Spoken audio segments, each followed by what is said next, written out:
एक बयान, एक वीडियो और 7 साल बाद अदालत का फैसला। ये कलेक्टर पलेक्टर से मत डरियो, उनसे उन्हीं के जूते साफ कराऊंगा इंशाल्लाह ने चाहा। जी हाँ, जो नेता कभी मंच से अफसरों को खुली चुनौती देता था, आज वही अदालत के फैसलों और मुकदमों के जाल में घिरा है। समाजवादी पार्टी के कद्दावर नेता आजम खान एक बार फिर से सुर्खियों में है।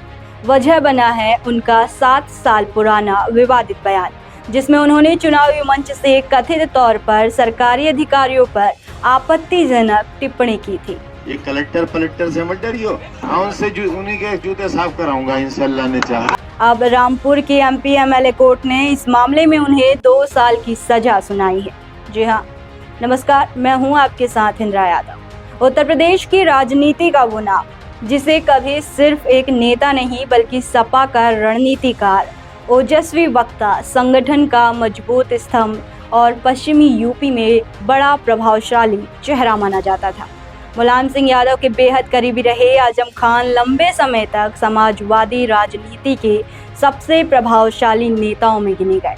वे कई बार विधायक, सांसद और मंत्री रहे। रामपुर में उनकी पकड़ ऐसी मानी जाती थी कि चुनावी समीकरण उनके इर्द गिर्द घूमते दिखते थे। लेकिन आज तस्वीर बदल चुकी है। एक के बाद एक मुकदमे, जेल, कोर्ट और सजाओं ने उनके राजनीतिक भविष्य पर बड़े सवाल खड़े कर दिए हैं। साल 2019 लोकसभा चुनाव का माहौल, रामपुर की एक चुनावी रैली और मंच से दिया गया एक बयान। वायरल वीडियो में आजम खान कहते नजर आए थे कि कलेक्टर पलेक्टर से मत डरियो, ये तनख्वाहिया होते हैं, जूते साफ करवाऊंगा। और सब डटे रहो, ये कलेक्टर पलेक्टर से मत डरियो, ये तनख्वाहिया है, तनख्वाहियों से नहीं डरते हैं। और देखें कई मायावती जी के फोटो, कैसे बड़े बड़े अफसर रुमाल निकाल के जूते साफ कर रहे हैं। हाँ, उन्हीं से है गठबंधन, उनसे उन्हीं के जूते साफ कराऊंगा इंशाल्लाह ने चाहा।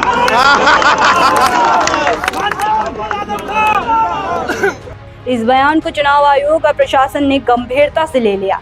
आरोप लगा कि ये आदर्श आचार संहिता का उल्लंघन और सरकारी अधिकारियों को धमकाने जैसा बयान था। मामला कोर्ट पहुंचा और लंबी सुनवाई के बाद अब फैसला सामने आया।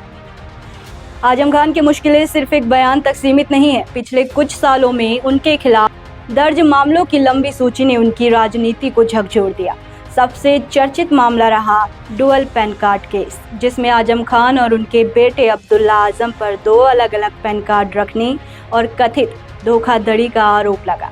इन मामले में दोनों को 7 साल की सजा सुनाई गई। बाद में अपील में भी राहत नहीं मिली। इसके अलावा फर्जी जन्म प्रमाण पत्र का मामला भी चर्चा में रहा, जहां पत्नी तंजीन फातिमा और बेटे अब्दुल्ला आजम के साथ उन्हें दोषी ठहराया गया। फिर आया डूंगरपुर कॉलोनी मामला, जहां जबरन कब्जा, बेदखली और लूट जैसे गंभीर आरोपों में कोर्ट ने बड़ी सजा सुनाई। यही नहीं, हेट स्पीच, सरकारी काम में बाधा, फर्जी हथियार लाइसेंस जैसे कई मुकदमे भी उनके खिलाफ दर्ज हुए।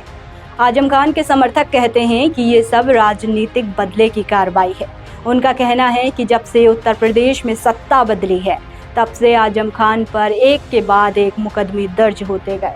समर्थकों का आरोप है कि एक बड़े मुस्लिम चेहरे को राजनीति से कमजोर करने की कोशिश की गई। वहीं दूसरी तरफ सरकार और जांच एजेंसियों का कहना है कि कानून अपना काम कर रहा। अगर किसी मामले में सबूत हैं, कोर्ट सुनवाई कर रही है और सजा दे रही है। यही वजह है कि अब हर फैसले के बाद एक सवाल फिर उठता है कि क्या आजम खान कानून के शिकंजे में हैं या राजनीति की सबसे बड़ी कीमत चुका रहे हैं।